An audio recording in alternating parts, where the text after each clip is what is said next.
who couldn't have their own celebration like this one. When I look back on it, the visuals on your screen are from Stanford University. These are 100, 200 odd students walking out of the 2026 graduation ceremony as Google CEO Sundar Pichai took the stage. Some waved Palestinian flags, others chanted "Free Palestine," a few booed. Now, Sundar Pichai's successful immigrant story is the kind that universities love to celebrate, but not this time. The images quickly went viral. The demonstration was organized by pro-Palestine student groups, including Students for Justice in Palestine and No Tech for Apartheid. Many protesters carried signs accusing Google of helping Israeli military operations. Others linked Google's technology to surveillance and immigration enforcement. What made the moment particularly striking was the venue. This was Stanford, Pichai's own alma mater, a place where he once sat as a student himself.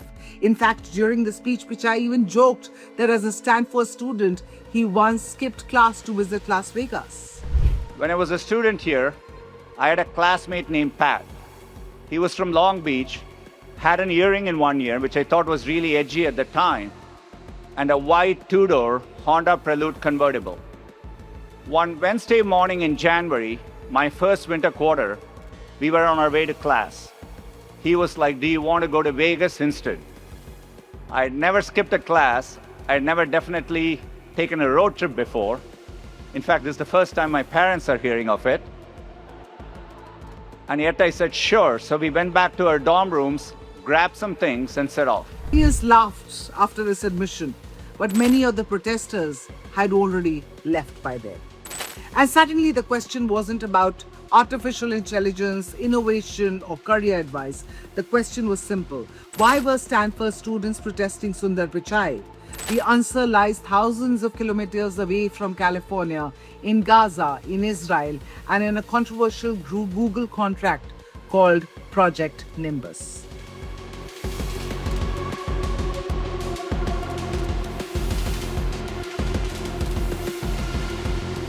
So at the center of this controversy is something called Project Nimbus. Back in 2021, Google and Amazon signed a contract. It was roughly $1.2 billion contract with the Israeli government. The agreement involved providing cloud computing infra and advanced AI services. Now, in simple terms, Google and Amazon would build and operate cloud systems that allow Israeli government agencies to store, process, and analyze enormous amounts of data. Now, supporters of the deal say that this is a standard government technology contract, but critics disagree. They argue that the technology strengthens Israeli surveillance systems and military operations. One particular clause has drawn attention. Reports suggest that the contract prevents service denial to Israeli government entities, including defense organizations. So Google can't say, no, we will not provide the service to you. For activists who are protesting Israel's military campaign in Gaza and elsewhere, this is a major concern. And for them, Google isn't just a tech company anymore. It is part of a much bigger geopolitical story. Now, here's the important distinction. Sundar Pichai did not negotiate the Gaza conflict. He is not an Israeli policymaker. He is not a military commander. So why did students target him? Because in modern activism, CEOs have become symbols. Students were not protesting Pichai, the person. They were protesting Google, the institution. And Pichai happens to be Google's most visible face. Now, this reflects a broader shift happening across US universities. Students increasingly expect corporations to take moral positions on international conflicts. For previous generations, companies sold products. For today's activists, companies also carry political and ethical responsibilities. And when those responsibilities are questioned, CEOs often become the focus, whether they personally make the decision or not. And that's exactly what happened at Stanford. But what's happening on campuses has also been happening inside Google. For years, employees have challenged Project Nimbus. Some organized petitions, others staged demonstrations and sit-ins. Several employees were even dismissed following workplace protests.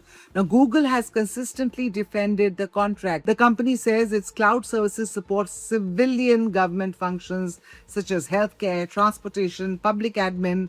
Google has also said that Nimbus is not intended for classified military weapon systems, but critics remain unconvinced.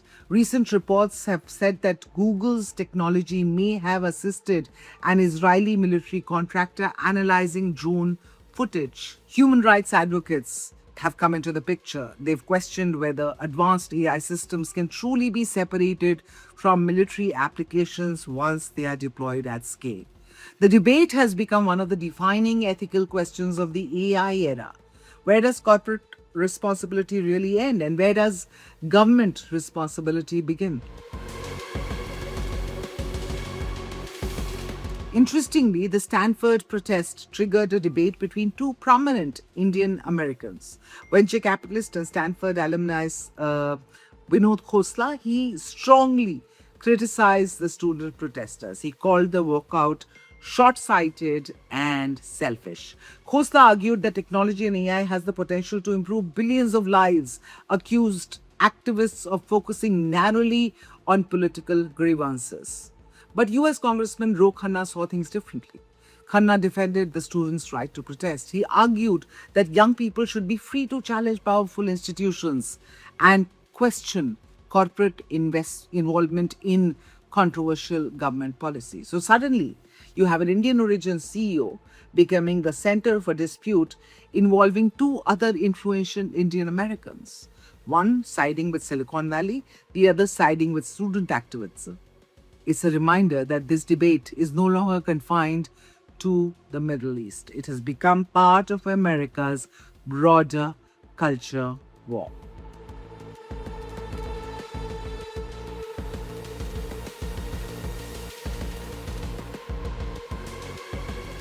If they had a nuclear weapon, The old rules are breaking. Alliances are shifting. Apologize again to the victims of the paedophile Jeffrey Epstein. Wars are redrawing maps. Oil routes can shake economies overnight. One election in America can impact markets in Mumbai. no tax on tips. One move by China can alter the balance in Asia. One conflict in West Asia can hit every Indian household. This is no longer a distant story. This is our story. Your story. Because for the first time in decades, India is not watching from the sidelines. India is rising. India is negotiating. India is balancing rivals. India is building military strength. India is shaping trade routes. India is becoming central to the new global order. And yet, most global news is still told through someone else's lens. Washington's lens, Beijing's lens, London's lens. But where is India's lens? Where is the platform that explains the world from our perspective? Welcome to India's Axis, a new destination for geopolitics, strategy and power seen through India's eyes. From Neighborhood Watch to the biggest global stories that matter to you. Why tensions in the Taiwan Strait matter to India. How one move by China can affect India's security. What turmoil in Pakistan means for regional stability. How Bangladesh, Sri Lanka, Nepal, and Bhutan shape India's neighborhood. Why oil choke points can hit your wallet. How wars abroad can reshape India's security. This is not noise. This is not shouting.